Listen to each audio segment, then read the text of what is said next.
Hi friends, ಎಲ್ರಿಗೂ ನಮಸ್ಕಾರ. ನೋಡಿ, ಇಂಡಿಯನ್ ರೈಲ್ವೆ ಡಿಪಾರ್ಟ್ಮೆಂಟಿಂದ ಮತ್ತೊಂದು ನೋಟಿಫಿಕೇಷನ್ ಹೊರಡಿಸಿದ್ದಾರೆ. ಫಸ್ಟ್ ಇದಕ್ಕೆ ಯಾರೆಲ್ಲ ಅಪ್ಲೈ ಮಾಡ್ಬೋದು ಅಂತಂದರೆ, ಯಾರ್ದೆಲ್ಲ PUC ಆಗಿದೆ ಎಲ್ಲರೂ ಕೂಡ ಇದಕ್ಕೆ ಅಪ್ಲೈ ಮಾಡ್ಬೋದು ಫ್ರೆಂಡ್ಸ್. ಇದರ ಹಿಂದಿನ ವಿಡಿಯೋದಲ್ಲಿ ನಾನು ರೈಲ್ವೆ ಡಿಪಾರ್ಟ್ಮೆಂಟ್ಗೆ ಸಂಬಂಧಪಟ್ಟಂತೆ ವಿಡಿಯೋ ಮಾಡಿ ಹಾಕಿದ್ದೆ. ಬಟ್ ಅದಕ್ಕೆ ಯಾರೆಲ್ಲ ಡಿಗ್ರಿ ಮಾಡಿರ್ತಾರೆ ಅವ್ರು ಅಪ್ಲಿಕೇಶನ್ ಹಾಕ್ಬೋದಿತ್ತು.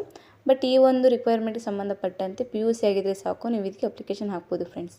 ಇದು non technical popular categories post ಆಗಿರುತ್ತೆ, ಅಂದರೆ ತಾಂತ್ರಿಕವಲ್ಲದ ಪೋಸ್ಟ್ ಆಗಿರುತ್ತೆ. ಮತ್ತು ಇದರ ಒಂದು ಪೋಸ್ಟ್ ನೋಡಿ ಆಲ್ರೆಡಿ ಕಾಲ್ ಆಗಿದೆ. ಅಪ್ಲಿಕೇಶನ್ ಡೇಟು 21/9/2024 ಅಂದರೆ ಸೆಪ್ಟೆಂಬರ್ 21ಕ್ಕೆ ಇದ್ರದ್ದು ಡೇಟ್ ಆಲ್ರೆಡಿ ಓಪನ್ ಆಗಿದೆ ಫ್ರೆಂಡ್. ಮತ್ತು ಇದರ ಒಂದು ಲಾಸ್ಟ್ ಡೇಟ್ ಬಂದು 20/10/2024 ಅಂತ ಹೇಳಿದ್ರೆ ಅಕ್ಟೋಬರ್ 20ಕ್ಕೆ ಇದರ ಲಾಸ್ಟ್ ಡೇಟ್ ಇದೆ. ಮತ್ತು ಇದರ ಒಂದು ಫೀಸ್ ಪೇಮೆಂಟ್ ಕೂಡ 22/10/2024ಕ್ಕೆ ಲಾಸ್ಟ್ ಡೇಟ್ ಇದೆ. ಮತ್ತು ನೀವು ಅಪ್ಲಿಕೇಶನ್ ಹಾಕ್ಬೇಕಾದ್ರೆ ಏನಾದ್ರು ರಾಂಗ್ ಮಾಡಿದ್ರನ್ನ ಕರೆಕ್ಷನ್ ಮಾಡೋಕ್ಕೆ ಅಂತಲೇ ಡಿಪಾರ್ಟ್ಮೆಂಟಿಂದ ಕೆಲವು ಡೇಟ್ ಕೊಟ್ಟಿರ್ತಾರೆ ನೋಡಿ. 23/10/2024ರಿಂದ 1/11/2024 ಅಂದರೆ 9 ದಿನಗಳ ಕಾಲಾವಕಾಶ ಕೊಡ್ತಾರೆ. ಈ ಡೇಟ್ ಒಳಗಡೆ ನೀವೇನಾದ್ರು ಕರೆಕ್ಷನ್ ಮಾಡೋಗಿದ್ರೆ ನೀವು ಮಾಡ್ಕೋಬೋದು ಫ್ರೆಂಡ್. ಓಕೆ, ಮತ್ತು ಇದು ಪೋಸ್ಟ್ ಮತ್ತು ವೇಕೆನ್ಸಿ ಸಂಬಂಧಪಟ್ಟಂತೆ ಇನ್ಫಾರ್ಮೇಷನ್ ಕೊಟ್ಟಿದ್ದಾರೆ ನೋಡಿ. ಫಸ್ಟ್ ಇದಕ್ಕೆ ಏಜ್ ಲಿಮಿಟೆಡ್ ನೋಡೋದಾದರೆ 18ರಿಂದ 33 ವರ್ಷದ ಒಳಗಿನ ಇದಕ್ಕೆ ಯಾರಾದರೂ ಅಪ್ಲೈ ಮಾಡ್ಬೋದು ಫ್ರೆಂಡ್. ಓಕೆ, ಪೋಸ್ಟ್ ನೋಡೋಣ. ಕಮರ್ಷಿಯಲ್ ಟಿಕೆಟ್ ಕ್ಲರ್ಕಲ್ಲಿ 2022 ಹುದ್ದೆ ಕಾಲ್ಫಾರ್ಮ್ ಮಾಡಿದ್ದಾರೆ. ಅಕೌಂಟ್ ಕ್ಲರ್ಕ್ ಟೈಪಿಸ್ಟಲ್ಲಿ 361 ಹುದ್ದೆ, ಜೂನಿಯರ್ ಕ್ಲರ್ಕ್ ಟೈಪಿಸ್ಟಲ್ಲಿ 990 ಹುದ್ದೆ, ಟ್ರೈನ್ ಕ್ಲರ್ಕಲ್ಲಿ 72 ಹುದ್ದೆ ಫ್ರೆಂಡ್ಸ್. ಟೋಟಲಾಗಿ 3445 ಹುದ್ದೆನಲ್ಲಿ ಕಾಲ್ಫಾರ್ಮ್ ಮಾಡಿದ್ದಾರೆ. ಮತ್ತು ನೀವು ಅಪ್ಲಿಕೇಶನ್ ಹಾಕ್ಬೇಕಾದ್ರೆ ನೀವು ಎಲ್ಲ ಪೋಸ್ಟ್ಗೆ ನೀವು ಅಪ್ಲೈ ಮಾಡೋ ಹಾಗಲ್ಲ. ಯಾವುದಾರ ಒಂದು ಪೋಸ್ಟ್ಗೆ ನೀವು ಸೆಲೆಕ್ಟ್ ಮಾಡ್ಕೊಂಡು ಅಪ್ಲಿಕೇಶನ್ ಹಾಕಬೇಕಾಗುತ್ತೆ ಫ್ರೆಂಡ್ಸ್. ಮತ್ತು ಇಲ್ಲಿ ಕೆಲವೊಂದು ಪೋಸ್ಟ್ಗೆ ಟೈಪಿಂಗ್ ಟೆಸ್ಟನ್ನು ಕೂಡ ಕೇಳಿದ್ದಾರೆ. ಅದನ್ನು ನಾನು ನಿಮಗೆ ಮುಂದೆ ತಿಳಿಸ್ತಾ ಹೋಗ್ತೀನಿ, ಯಾವ ಒಂದು ಪೋಸ್ಟ್ಗೆ ಟೈಪಿಂಗ್ ಸ್ಕಿಲ್ ಕೇಳಿದ್ದಾರೆ ಅಂತ. ಓಕೆ, ಇದಿಷ್ಟು ಪೋಸ್ಟ್ ಮತ್ತು ವೇಕೆನ್ಸಿ ಸಂಬಂಧಪಟ್ಟಂತೆ ಮಾಹಿತಿಯಾಗಿರುತ್ತೆ. ಮತ್ತು ನಾನು ಆಗಲೇ ಹೇಳ್ದಾಗೆ 18ರಿಂದ 33 ವರ್ಷದ ಒಳಗಡೆ ಎಲ್ಲರೂ ಕೂಡ ಇದಕ್ಕೆ ಅಪ್ಲಿಕೇಶನ್ ಹಾಕ್ಬೋದು. ಓಕೆ, ಮತ್ತು ಇಲ್ಲಿ ಏಜ್ ರಿಲ್ಯಾಕ್ಸೇಷನ್ ಕೂಡ ಇರುತ್ತೆ. ಓಕೆ, ನಾನು ನಿಮ್ಗೆ ತೋರಿಸ್ತಾ ಹೋಗ್ತೀನಿ ನೋಡಿ. ಇಲ್ಲಿ OBC ಅವ್ರಿಗೆ 3 ಇಯರ್ಸು, SC STಗಳಿಗೆ 5 ಇಯರ್ಸು ಹಾಗೂ ಅದರ್ಸ್ ಕ್ಯಾಟಗರಿಯವ್ರಿಗೂ ಕೂಡ ಇಲ್ಲಿ 3 ಇಯರ್ಸ್ ಎಲ್ಲ ಏಜ್ ರಿಲ್ಯಾಕ್ಸೇಷನ್ ಇರುತ್ತೆ ಫ್ರೆಂಡ್ಸ್. ಓಕೆ, ಮತ್ತು ಇದು ಫೀಸ್ ಪೇಮೆಂಟ್ ಬಗ್ಗೆ ಇಲ್ಲಿ ಕೊಟ್ಟಿದ್ದಾರೆ ನೋಡಿ. ಯಾವ್ಯಾವ ಕ್ಯಾಟಗರಿಯವ್ರಿಗೆ ಎಷ್ಟೆಷ್ಟು ಫೀಸ್ ಇದೆ ಅಂತ ಇಲ್ಲಿ ಕೊಟ್ಟಿದ್ದಾರೆ.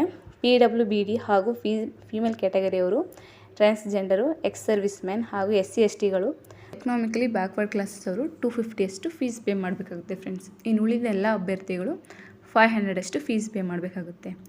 ಮತ್ತು ಇಲ್ಲಿ ಇನ್ನೊಂದು ಮುಖ್ಯವಾಗಿದೆ ಏನಂತಂದರೆ, ನೀವು ಅಪ್ಲಿಕೇಶನ್ ಹಾಕಿ ಫೀಸ್ ಎಲ್ಲ ಕಟ್ಟಿದ ಮೇಲೆ ನೀವು ಫಸ್ಟ್ ಟೆಸ್ಟ್ ನೀವು ಅಟೆಂಡ್ ಮಾಡಿದರೆ ನೀವೇನು ಫೀಸ್ ಕಟ್ಟಿರ್ತೀರ ಅದು ನಿಮಗೆ ರೀಫಂಡ್ ಆಗುತ್ತೆ ಫ್ರೆಂಡ್ಸ್. ಅಂದರೆ SC STಗಳಿಗೆ 250 ಅಷ್ಟು ರೀಫಂಡ್ ಆಗುತ್ತೆ. ಹಾಗೂ ಯಾರೆಲ್ಲ 500 ಪೇ ಮಾಡಿರ್ತಾರೆ ಅವರಿಗೆ 400 ಅಷ್ಟು ರೀಫಂಡ್ ಆಗುತ್ತೆ ಫ್ರೆಂಡ್ಸ್. ಓಕೆ, ನೀವು ಫೀಸ್ ಹೇಗೆ ಪೇ ಮಾಡ್ಬೋದು ಅಂತಂದರೆ, ಡೆಬಿಟ್ ಕಾರ್ಡ್ ಆಗಿರ್ಬೋದು, ಕ್ರೆಡಿಟ್ ಕಾರ್ಡ್ ಆಗಿರ್ಬೋದು, ಅಥವಾ UPI ಮೂಲಕ ಆದರೂ ನೀವು ಫೀಸ್ ಪೇ ಮಾಡ್ಬೋದು. ಓಕೆ, ಇದಿಷ್ಟು ಫೀಸ್ ಸಂಬಂಧಪಟ್ಟಂತೆ ಮಾಹಿತಿಯಾಗಿರುತ್ತೆ ಫ್ರೆಂಡ್ಸ್. ಓಕೆ, ನೆಕ್ಸ್ಟ್ ನೋಡ್ತಾ ಹೋಗೋಣ ಇನ್ನೇನು ಇಂಪಾರ್ಟೆಂಟ್ ಇದೆ ಅಂತ. ಮತ್ತು ಇದ್ರದ್ದು ನೀವು ಅಪ್ಲಿಕೇಶನ್ ಹಾಕಬೇಕು ಅಂದರೆ ಇದ್ರದ್ದು ಒಂದು ವೆಬ್ಸೈಟ್ ಇರುತ್ತೆ ಫ್ರೆಂಡ್, ಅಫಿಷಿಯಲ್ ವೆಬ್ಸೈಟ್ ಇರುತ್ತೆ ಗೌರ್ಮೆಂಟ್ದು. ನೀವು ಅಲ್ಲಿಗೆ ಹೋಗಿ ನೀವು ಅಪ್ಲಿಕೇಶನ್ ಹಾಕಬೇಕಾಗುತ್ತೆ. ಓಕೆ, ನಾನು ತೋರಿಸ್ತಾ ಹೋಗ್ತೀನಿ ಯಾವ ವೆಬ್ಸೈಟು ಅಂತಂದರೆ. ಡೇಟ್ ಆಲ್ರೆಡಿ ಓಪನ್ ಆಗಿದೆ. ಯಾರೆಲ್ಲ ಅಪ್ಲಿಕೇಶನ್ ಹಾಕಿಲ್ಲ ಬೇಗ ಅಪ್ಲಿಕೇಶನ್ ಹಾಕಿ. ಓಕೆ ನೋಡಿ ಫ್ರೆಂಡ್ಸ್, ಇದು ಅದರ ಒಂದು ಅಫಿಷಿಯಲ್ ವೆಬ್ಸೈಟ್ ಆಗಿರುತ್ತೆ. www.indianrailways.government.in ಇದು ಒಂದು ವೆಬ್ಸೈಟ್ಗೆ ಹೋಗಿ ನೀವು ಅಪ್ಲಿಕೇಶನ್ ಹಾಕಬೇಕಾಗುತ್ತೆ. ಮತ್ತು ಈ ಒಂದು ನೋಟಿಫಿಕೇಷನ್ ಸಂಬಂಧಪಟ್ಟಂತೆ ಎಲ್ಲ ಮಾಹಿತಿ ನಿಮಗೆ ಆ ಒಂದು ವೆಬ್ಸೈಟಲ್ಲೇ ಸಿಗುತ್ತೆ ಫ್ರೆಂಡ್ಸ್. ಓಕೆ, ನೀವು ಗೂಗಲಲ್ಲಿ ಬೇಕಾದ್ರೆ ಆ ವೆಬ್ಸೈಟನ್ನು ನೀವು ಸರ್ಚ್ ಮಾಡ್ಬೋದು. ಓಕೆ, ನೆಕ್ಸ್ಟ್ ನೋಡೋಣ ಇದರ ಒಂದು ಪ್ರೊಸೀಜರ್ ಹೇಗಿರುತ್ತೆ ಅಂತ. ಅಂದರೆ ಈ ಒಂದು ರಿಕ್ವೈರ್ಮೆಂಟ್ ಸಂಬಂಧಪಟ್ಟಂತೆ ಪ್ರೊಸೀಜರ್ ಹೇಗಿರುತ್ತೆ ಅಂದರೆ ನೋಡಿ, ನೀವು ಫಸ್ಟು ಗೌರ್ಮೆಂಟವರು ನಿಮಗೊಂದು first stage computer based exam ಮಾಡ್ತಾರೆ. ಅದರಲ್ಲಿ ನೀವು ಪಾಸ್ ಆದರೆ second stage computer based exam ಕೂಡ ನೀವು ಬರೀಬೇಕಾಗುತ್ತೆ.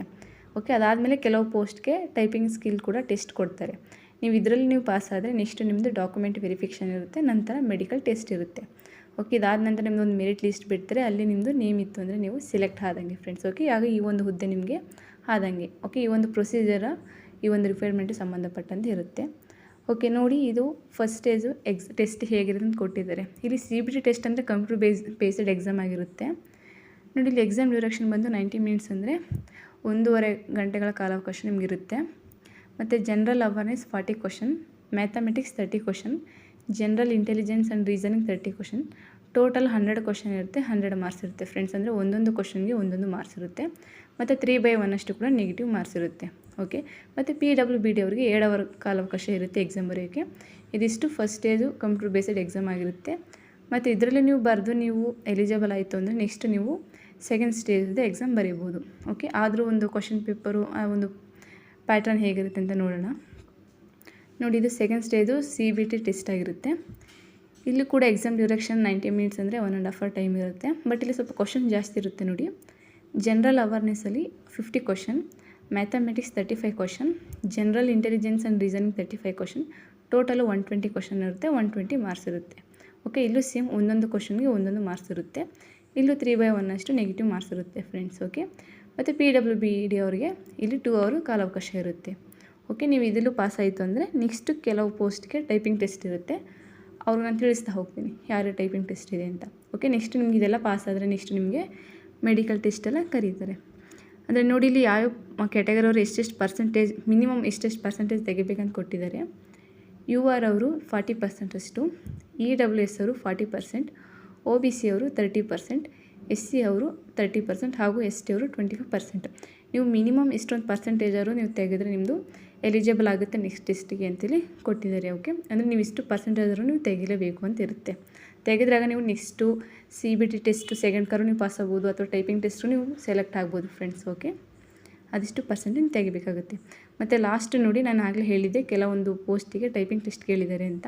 ಯಾವ್ಯಾವ ಪೋಸ್ಟಿಗೆ ಅಂತ ಹೇಳೋದಾದರೆ ಅಕೌಂಟ್ ಕ್ಲರ್ಕ್ ಕಮ್ ಟೈಪಿಸ್ಟ್ ಹಾಗೂ ಜೂನಿಯರ್ ಕ್ಲರ್ಕ್ ಕಮ್ ಟೈಪಿಸ್ಟ್, ಈ 2 ಪೋಸ್ಟ್ಗೆ ಟೈಪಿಂಗ್ ಟೆಸ್ಟ್ ಕೇಳಿದ್ದಾರೆ ಫ್ರೆಂಡ್ಸ್. ಓಕೆ. ಟೈಪಿಂಗ್ ಟೆಸ್ಟ್ ಅಂದರೆ ಬೇರೆ ಏನಿಲ್ಲ, ಕೆಲವು ಟೈಮ್ಸ್ ಕೊಡ್ತಾರೆ ನಿಮಗೆ. ಆ ಟೈಮಿಂಗ್ಸ್ ಒಳಗೆ ನೀವು ಇಷ್ಟು ವರ್ಡ್ಸ್ ನೀವು ಟೈಪ್ ಮಾಡಬೇಕು ಅಂತ ಇರುತ್ತೆ.